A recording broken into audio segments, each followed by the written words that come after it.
자, 1학년 학생 여러분, 안녕하세요. 반갑습니다. 오늘은 이제 직권의 변화 두 번째 시간이고요. 여러분들 시험 범위까지는 선생님이 맡은 파트에서 시험 범위는 여기까지 해당이 됩니다. 그래서 여러분들이 이제 학교에 등교를 하게 되면 여기 앞부분, 우리 선생님하고 배웠던 앞부분하고 지금 지우 시스템 단원을 중단원 풀이를 통해서 한 번 더 점검을 할 거고요. 그리고 이번 수업 시간 이후부터는 앞에서부터 다시 복습하는 내용으로 전체적인 내용을 조금 여러분들한테 다시 추가적인 설명이 필요한 부분은 보충 설명을 할 예정입니다. 그때는 여러분들한테 교재로 안내했던 개념 완성 내용도 일부를 선생님 해설을 추가로 할 테니까요. 필요한 내용들은 그때 확인하시면 될 것 같습니다.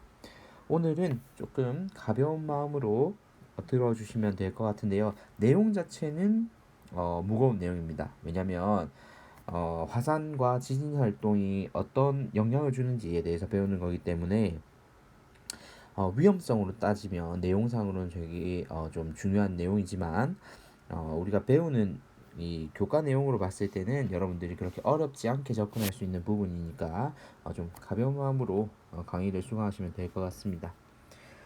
자, 직권의 변화가 지구 시스템에 미치는 영향을 이제부터 다룰 건데요. 앞서 우리가 배웠듯이 이 지구 내부에서의 에너지를 통해서 지구에서는 계속해서 변화가 일어나고 있습니다.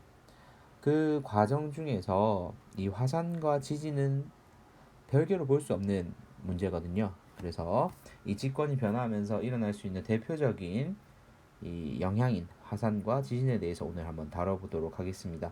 그리고 오늘은 빈칸 채우는 게 없기 때문에 문제도 없고 빈칸 채우는 게 없기 때문에 여러분들 가벼운 마음으로 듣고 대신에 오늘 여러분들이 과제로 해줘야 될 거는 오늘 안전교육이 이 수업 시간 중에 진행이 될 겁니다. 국민재난 안전 포털 내용을 통해서 여러분들에게 필요한 내용들을 조금 안내하고자 하니까요. 구글 클래스룸에 제시되어 있는 링크를 통해서 여러분들이 해당 영상들을 확인해 주시기를 바랍니다. 자, 그럼 내용 들어갈게요. 자, 먼저 화산 활동부터 보도록 하겠습니다. 지하 깊은 곳에서 생성된 고온의 마그마가 지각의 약한 틈을 뚫고 지표로 분출되는 현상이고, 역시나 이 화산 활동 일으키는 에너지원은 지구 내부의 에너지가 되겠습니다. 자, 지구 내부 에너지가 이제 지표로 전달돼서 지구 내부에 있던 물질들이 바깥으로 튀어나오게 되죠. 자, 그렇다면 이런 화산 활동에 의한 피해는 어떤 것이 있냐면 먼저 용암이 흘러내리면서 산불이 일으켜지고요. 그리고 도로나 농경지 등을 태우거나 불로써 태워버리거나 아니면 용암으로 덮어버리게 됩니다. 그래서 기존에 우리가 지내고 있던 환경 자체가 변화하게 되겠죠. 그리고 고온의 화산 쇠설물이 산 비탈을 따라 빠르게 흘러내리면서 큰 피해를 입힌다. 만약에 거기에 집이 있거나 하게 되면 그 집은 말 그대로 쓸려 내려가 버리게 되겠죠. 자, 그리고 기권으로 분출된 화산재가 폭발과 함께 이 기권을 덮게 됩니다. 그렇게 되면 햇빛을 차단을 하게 되겠죠. 그래서 지구 평균 기온 자체를 떨어뜨리기도 합니다. 선생님, 그럼 이거는 장점 아닌가요? 지금 현재 지구의 평균 기온이 높아서 문제라고 하는데 근데 이걸 좀 단순히 생각할 수가 없는 부분이 뭐냐면 햇빛이 차단하게 되면 농작물들은 광합성을 해야 되는데 그 광합성 자체가 불가능해지죠. 그리고 단순히 지구 전체의 평균 기온을 낮추는 역할을 해주는 게 아니라 햇빛 자체를 차단한다는 거에 여러분들이 좀 포커스를 줘서 피해 상황으로 연결 좀 지었으면 좋겠습니다. 자, 그리고 화산재는 항공기 운항을 방해해서 경제적, 사회적 피해를 발생시킵니다. 지금도 코로나 사태로 인해서 비행기 항공 산업에 대한 영향을 많이 얘기하고 있는데 화산재 역시도 마찬가지입니다. 하늘길 자체를 차단해 버리는 거죠. 그래서 경제적인, 사회적인 피해를 일으킬 수 있고요. 그리고 화산가스에 포함된 유독한 성분이 사람이나 가축이 직접적으로 피해를 주거나 또 역시 산성비를 내려가지고 토양을 산성화시킴으로 해서 식물들이 생장 자체를 어렵게 하는 경우가 있겠죠. 그래서 이런 다양한 피해들을 가져다 주는 것이 바로 화산 활동입니다. 자, 그러면 무조건 안 좋은 점만 있느냐? 물론 이 피해 자체로 따지면 안 좋은 거죠. 그렇지만 이걸 적절히 이용은 또 해줘야 되겠죠. 어쩔 수 없이 피할 수 없는 상황이라면. 자, 먼저 첫 번째, 화산 분출물에 포함된 여러 가지 광물질에 의해서 땅이 비옥해진다. 자, 이게 지구 내부에 있던 성분이 밖으로 많이 나온다 그랬잖아요. 그 성분들이 또 땅을 비옥하게 하는 역할을 해주기도 합니다. 그리고 화산지대에 형성된 독특한 지형이나 온천, 이거는 관광 자원으로 활용된다라고 되어 있는데요. 자, 일본이 대표적으로 이걸 잘 활용하고 있는 나라죠. 뭐 지열 발전이라든지 그리고 온천이라든지 이렇게. 그리고 3번 지열은 온수 공급, 그리고 난방 등에 이용되거나 발전을 통해 전기를 생산하는 데 사용된다. 이것도 방금 선생님 얘기했죠. 일본 같은 경우에는 이 지열 발전소가 굉장히 많이 발전이 되어 있습니다. 자, 그리고 4번 화산 분출로 생성된 새로운 지형은 생물에게 새로운 서식지를 제공한다. 물론 이게 기존에 있던 생물들을 덮어버리겠지만 그 위에서 새로운 지형이 또 가공이 되는 거죠. 그래서 거기에서 또 새로운 생물들의 서식지가 되는 이용법이 있습니다. 자, 먼저 화산 활동은 여기까지고요. 이제 이어서 지진 활동을 보도록 하겠습니다. 먼저 지진은 지구 내부 에너지가 지층에 작용하게 되면 이 지층이 변형이 됩니다. 제일 극단적인 경우에 끊어지기까지도 하는데, 지진은 이 지층이 끊어지면서 에너지가 밖으로 방출되는 현상을 얘기를 하고요.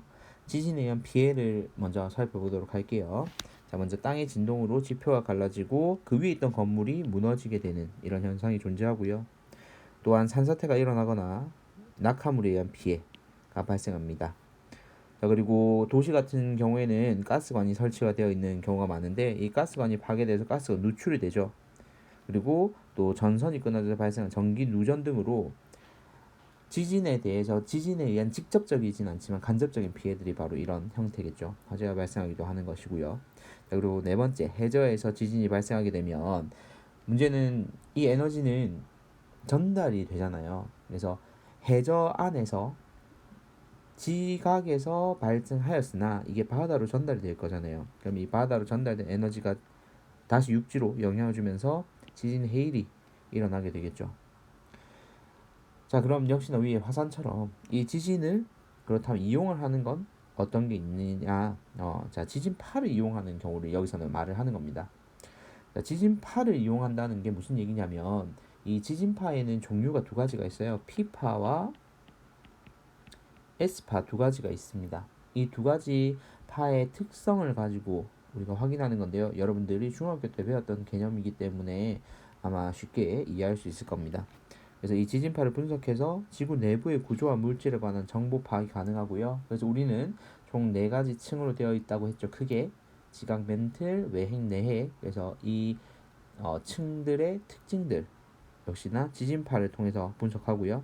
그리고 지진파를 이용해서 석유라든지 천연가스 등이 어디에 매장되어 있는지도 확인을 합니다. 또한 이 지진파를 이용해서 지질 구조를 파악해서 이곳에 댐을 설치해도 되는지 아니면 도로를 건설해도 문제가 없는지를 확인하는 데도 이 지진파를 사용합니다. 자, 이 지진은 무엇보다도 예측하고 그리고 대비하는 과정이 중요한데요. 자, 먼저 첫 번째, 과거 지진 기록과 지각 변화 유형을 분석하면 수년에서 수십 년 후에 지진 발생 가능성을 예측을 할 수 있습니다.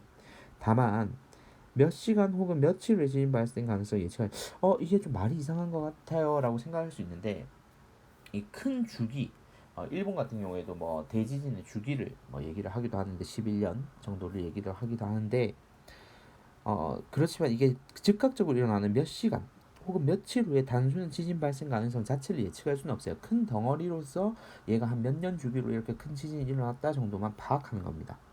그리고 두 번째, 인공위성을 이용해서 지형 변화를 관측하고 그리고 지진계를 설치해서 지진에 대비를 하고요.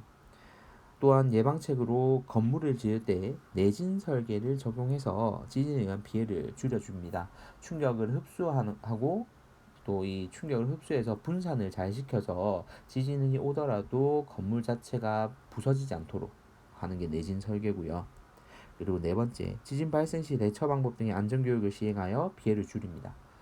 어떻게 행동해야 되는지에 대한 내용을 알고 있으면 최대한의 피해를 좀 방지할 수가 있겠죠. 그래서 최소한의 피해만을 유지한 채로 상황을 마무리 지을 수 있도록 하는 이 교육이 필요합니다. 그래서 오늘 이 마지막 부분에는 그 내용이 들어가 있을 거고요. 자, 그리고 다섯 번째, 지진 재해 관리와 복구 시스템 등을 마련한다. 이건 국가적으로 사실 좀 준비를 해야 되는 부분이죠. 개인적으로 준비하기에는 좀 어렵고요. 그래서 이런 식으로 화상과 지진 활동이 우리 삶에 영향을 미칠 수 있고, 그리고 이게 피할 수 없다면 이걸 또 적절히 이용을 해야 되겠죠. 그래서 이 이용을 하는 방법까지도 다루었습니다. 간혹 요즘 뭐 시험에 나오나요? 라는 질문들이 있는 걸로 알고 있는데요. 시험은 여러분들이 배운 내용에서 선생님이 다루게 될 거고요. 여러분들이 선생님한테 직접 수업을 들은 내용도 물론 이 학습지로서 직접 수업을 들은 내용이 당연히 포함이 될 거고, 여러분들이 EBS를 통해서 들은 내용 역시도 포함이 됩니다. EBS 강의를 대체를 한 거기 때문에 여러분들이 EBS 강의를 통해서 교과서 내용을 학습을 했기 때문에 선생님은 이제 그 부분에 대해서는 교과서를 기준으로 시험을 출제하기 때문에 당연히 그 부분도 포함이 됩니다. 오늘 배운 내용 같은 경우에 선생님 이걸 다 외워야 되나요? 물론 선생님 시험이 어떻게 뭐 나오겠다는 얘기는 여러분들이 학교에 이제 와서 등교를 하게 되면 선생님 얘기를 해줄 거고요. 여러분들은 주어진 이 과제와 그리고 강의를 잘 수강하면 시험을 준비하는 데 있어서 크게 어려운 점은 없을 것으로 생각이 됩니다. 이제 이 강의를 끝으로 시험 범위까지 사실 진도는 다 끝이 났고요. 물론 선생님 파트를 얘기하는 겁니다. 그래서 이 부분까지 이제 여러분들이 공부한 내용을 정리를 이제 앞으로 남은 기간 동안 정리를 좀 하고, 그리고 여러분들 개학한 이후에 마무리를 짓고 시험을 치르도록 하겠습니다.